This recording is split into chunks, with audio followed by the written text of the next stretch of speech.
Jonas savo tėtį paskutinį kartą matė prieš 4 metus.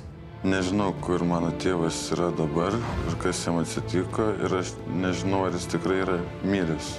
Mama mus paliko su tėvu ir nežinau, ką daryti, visišką nežinia. Pasitikime Joną.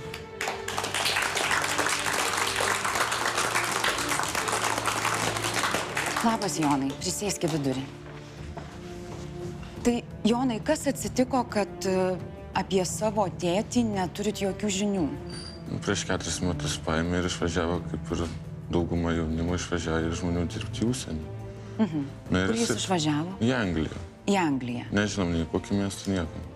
Tai, kaip suprantu, tėtis išvažiavęs, emigravęs, nepalaikė jokių ryšių su jumis? Pradžiai gal mėnesį, kelis mėnesius darbuoja sintinė, atsintęs, daiktų kelis. Ir po to dingo? Jo, po to sintinė, viskas buvo. Tai neturėjot jokių kontaktų, jokių žmonių, artimų, su kuriais jis galėtų gyventi ir bendrauti, nieko? Nieko. Šiuo atveju Anglija buvo kaip galimybė pakeisti tipo gyvenimą, pakeisti šalį, pradėti viską iš naujo, ne? Nuo balto lapo. Be rūpesčių. Be rūpesčių. Ne, jis turbūt nusprendė kabintis. Tiesiog galvoja, išvažiuosiu, palieku šeimą, bet iš manęs čia ar taip nėra jokios naudos. Ten užsikabinsiu, dirbsiu, uždirbsiu, tada atsiųsiu pinigų ir... Buvo tokia kalba, tokia viltis. Ar jis šiaip nuo jūsų pabėgo? Kaip iš tikrųjų? Ar jis važiavo tenais iš naujo pradėti? Ar jis ten važiavo jau... Matoti nieks nežino. Su jumis nekalbėjo išvykdamas? Ne, tai sako, aš uždirbsiu pinigų, atsiųsiu ir panašiai. Tokia kalba ir buvo. Sakom, nevažiuok, nes kvietė sesuo važiuoti į Daniją dirbti. Bet jis nenorėjo tenais važiuoti. Išvažiavo kitur. Netrukus laidoje Renata turės pranešti kraupią žinią. Jūsų sūnus, Irena, iš tikrųjų yra miręs. Ir jums abiems teks priimti labai sunkų sprendimą. Kaip jūs su juo atsisveikinot? Išlydėjote į kelionę jį? Ne, pasiėmė daiktus, sako, važiuoju dirbti, pasimatysim, susiskambysim ir viskas. Buvo tuo metu namuose, taip? Jo, buvo. Apsikabino jūs? Jo, atsisveikinom. Ir viskas. Kokie jo žodžiai jums sustrigo? Kokie žodžiai dabar, daug tų žodžių ten buvo. Aš tikiuosi, sūnau, tu manęs lauksi. Aš tikiuosi, sūnau, tu manęs lauksi. Jo. Jūs laukėt? Nu, tai kaip visus 4 metus iš tiesų ieškoju, bet nieko. Ir dabar laukėt? Nu, ką jau be prilauksiu. Reikia kažkaip susitaikyti su tom, kad... Kai jis jau stovėjo tarp durį, jūs nebandėt sulaikyti? Ką jau bandys, saugus vyras. Saugus vyras, tėvas.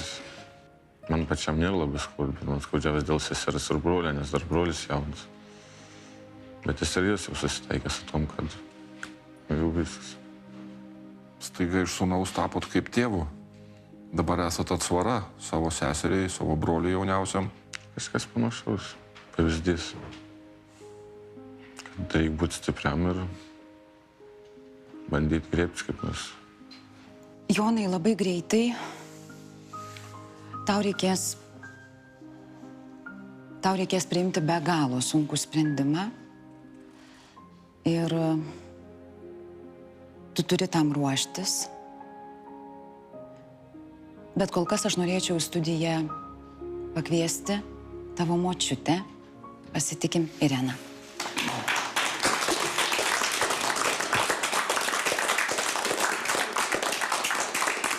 Labas vakaras, Irena. Prisėski. Irena, ar žinot šiai akimirkai, kur yra jūsų sūnus? Iš tikrųjų ne.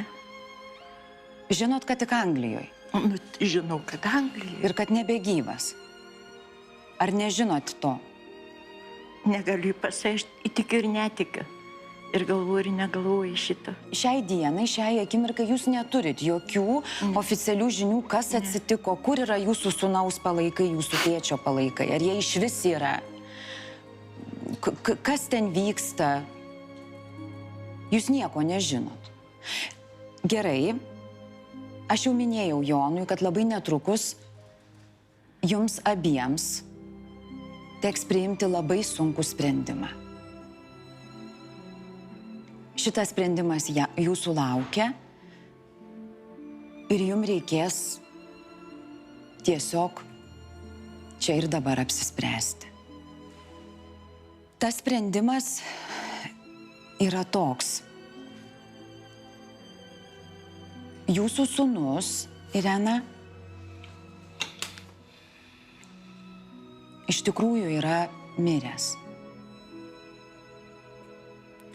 Vis dėlto miręs. Taip. Jūsų tėčio nebėra gyvųjų tarpe. Jo gyvybė užgeso. Ir dabar jūs turėsit apsispręsti, ką toliau daryti. Yra 3 keliai, kuriuos jūs galėsit pasirinkti. Pirmasis - Algio palaikų pargabenimas į Lietuvą, kūno pargabenimas į Lietuvą. Kitas kelias - jūsų sūnaus palaikų kremavimas Anglijoje ir urnos parvežimas su pelenais. Trečiasis - sūnaus palaikų laidojimas Anglijoje. Ir tada beliks sulaukti tik dokumentų.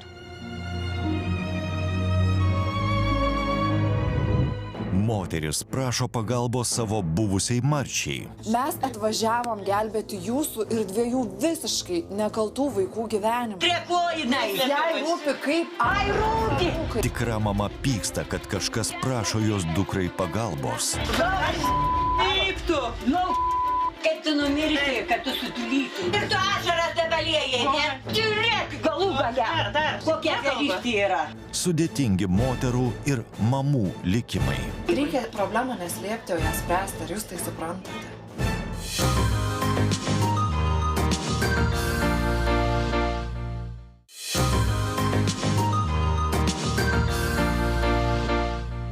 Man žodis emigracija yra mirties sinonimas.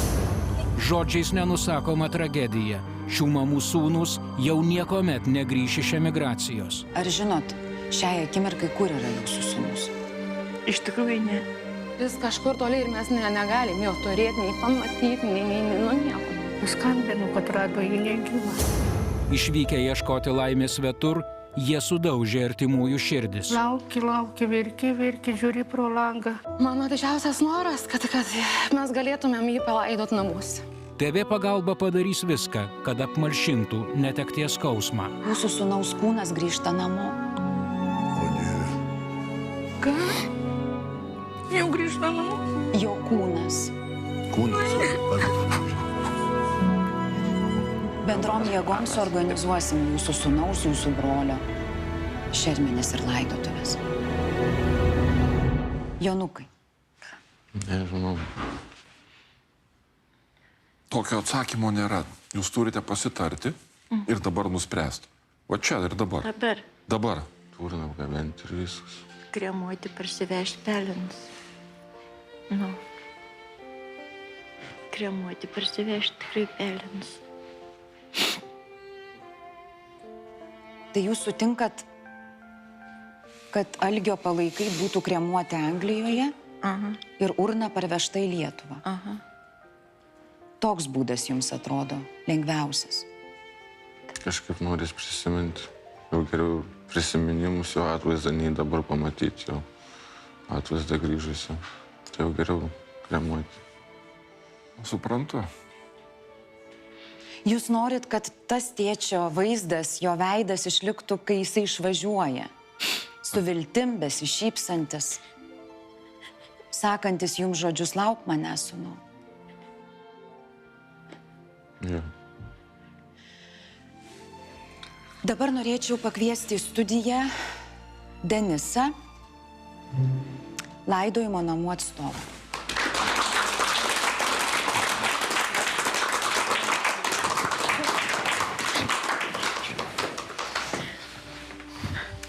Denisai, dar kartą sveiki. Sveiki.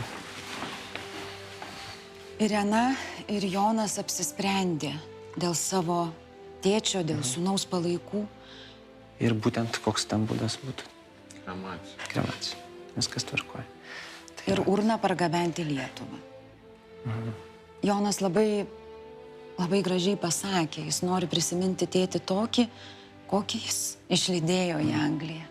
Su TV pagalba, jeigu galima taip sakyti, ar ne, mes sužinojome mirties priežastį iš tikrųjų. Tai nebuvo nei kažkoks atsitikimas, nei kas žmogus mirė ligoninėje nuo insulto. Tai va. Tai tiek žinių dabar turime. O kas liečia visų dokumentų tvarkymą, pargabenimą ir panašiai, tai mes visko pasirūpinsime, jums nieko nereikės. Iš jūsų reikės tik tais pasirašyti, kad duodate mums leidimą visus dokumentus tvarkyti ir pagabenti kūną, ar ne? Ir paprasčiausiai leidimą, kad leidžiate kremuoti. Toliau viską mes susitvarkysime. Kągi dar kartą ačiū Denisai tikrai ir turim galimybę padėkoti Denisai.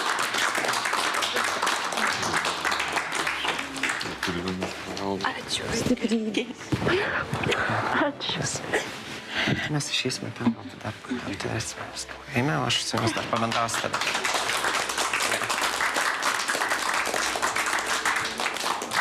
Labai daug yra istorijų. Jūs turbūt visi girdit, klausot apie jas, ne, kaip ten žmonės džiaugiasi, pasakoja savo sėkmės kelią. Vieni iš jų padeda jums čia likusiems, kiti grįžę puikiai.